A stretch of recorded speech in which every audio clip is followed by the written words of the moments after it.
So the next part of this section is about contraception. So contraception is a way of controlling fertility. It's a way of controlling whether a woman becomes pregnant. There's non-hormonal methods, and they can include barriers such as condoms. You could also include the idea of surgery. There is a permanent solution that involves sterilization, normally of the man, prevents the release of sperm. But there are also methods that use hormones, and these tend to prevent the release of eggs or prevent the implanting of the egg into the wall of the uterus.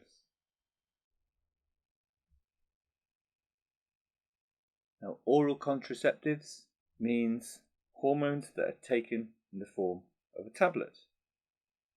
They're usually estrogen or progesterone or a combination of both. The main thing they do is stop the release of FSH. And if you remember, FSH stimulates the follicles to mature. So if you take estrogen and progesterone, it will stop FSH being released so the eggs cannot mature.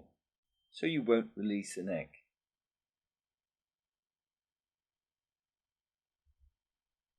These oral contraceptives are very effective because they successfully prevent eggs being released. Rather than a tablet, you can have estrogen and progesterone in the form of injections, or as implants under the skin, or as skin patches, and both implants and skin patches release progesterone very slowly, and this can actually cause a thickening of the mucus in the cervix, and that actually prevents sperm fertilizing the egg.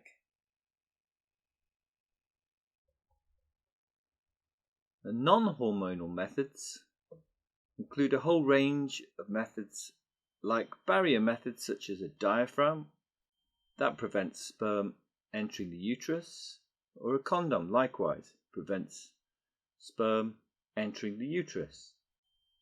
There's also a thing called a IUD, and this prevents a fertilized egg from implanting itself in the walls of the uterus, so the embryo will not develop. Other methods of contraception which are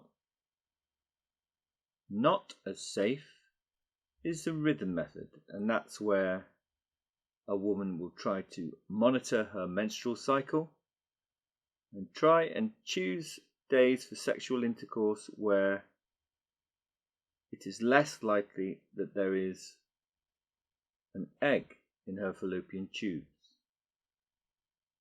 This is quite difficult to get right. There's also the idea of abstinence, that it means not having sexual intercourse, and that will certainly prevent the chance of having a baby. Spermicide is a kind of gel that is used to kill sperm.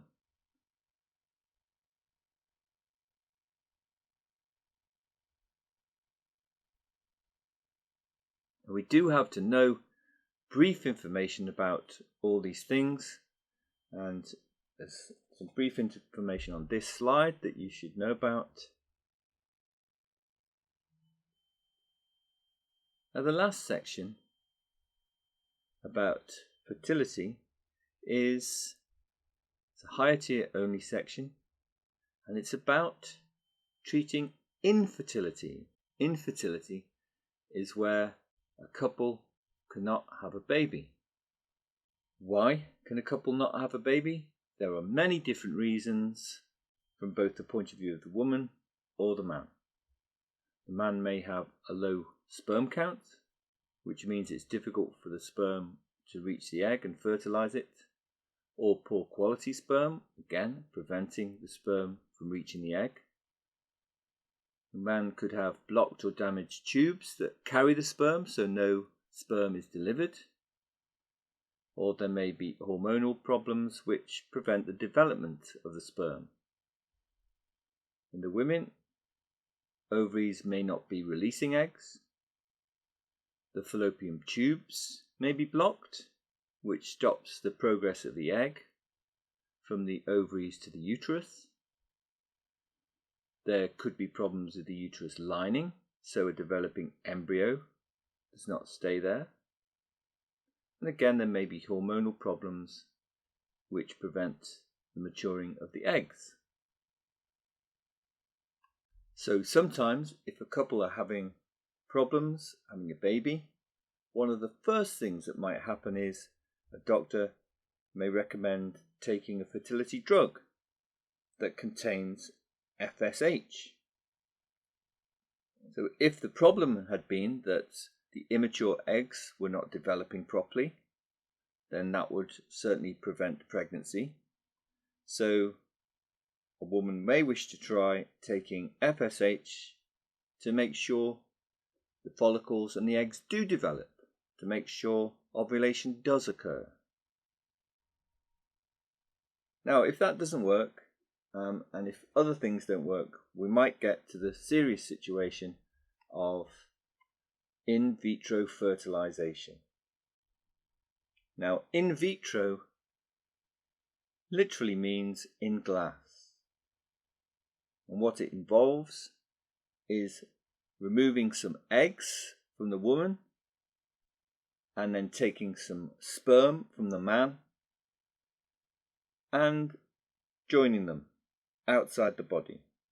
Instead of joining in the fallopian tubes, they've been removed and they join in a dish, in a glass. When this was first done, people often referred to it as having a test tube baby. So the sperm and the eggs are mixed, and hopefully some of the eggs are fertilized. Now these fertilized eggs are put back into the uterus. Not just one of them, but several, just to increase the chances that one of those fertilized eggs will implant itself in the thick lining of the uterus. And there's the basis of one of the problems of IVF. Because often IVF can lead to multiple births.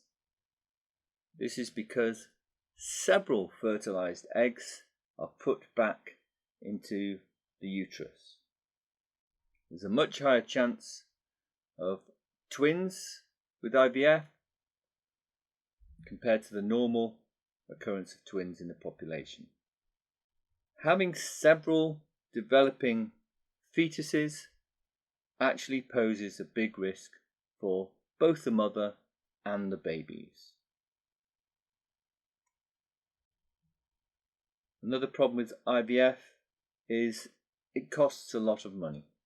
It often isn't successful, so couples may have to repeat the IVF. Now, many IVF treatments are funded by the NHS. Now, this is a very important consideration in terms of social and ethical issues that are associated with IVF treatments. And although this doesn't sound like science, we have to consider these social and ethical issues for our exams. Now, fertility treatment has many benefits, but it also has quite a lot of disadvantages. And one thing is, as it says very clearly in our spec on page 2 of our pack, it's very emotionally and physically stressful. So we need to remember that, because it may be an answer to a potential question in the exam. Now, a couple of other issues with fertility treatments. The success rates are not high, and again this adds to the stress because it's a very expensive thing to do, and as we've already said, it can lead to multiple births and risk the mum and the baby. Now, a social issue is that it costs the NHS money, and some people would argue that the NHS spends taxpayers' money, and some people argue that maybe you should spend that money just dealing with very serious diseases. In terms of ethical issues, well, IVF treatment will often involve the fertilization of an egg and the formation of embryos, several embryos. But in the end, only 1 or 2 embryos will actually go on to be developed and become fetuses and babies. And the other embryos will just be destroyed. And for many people, this is an ethical issue. So remember to go to the VLE, go to the learning plan to see what activities you have to complete this week. Then go to the B5 section. We've got 3 packs. We're now on pack 14. The pack is there, but you've been set as an assignment in Teams. Remember, there's the slides, including those short videos within the slides. There's also a link here to a bite-sized video, which is good. And the videos within the slides are also here. And there's also a revision video. Remember, we've also got the textbook and revision guide there.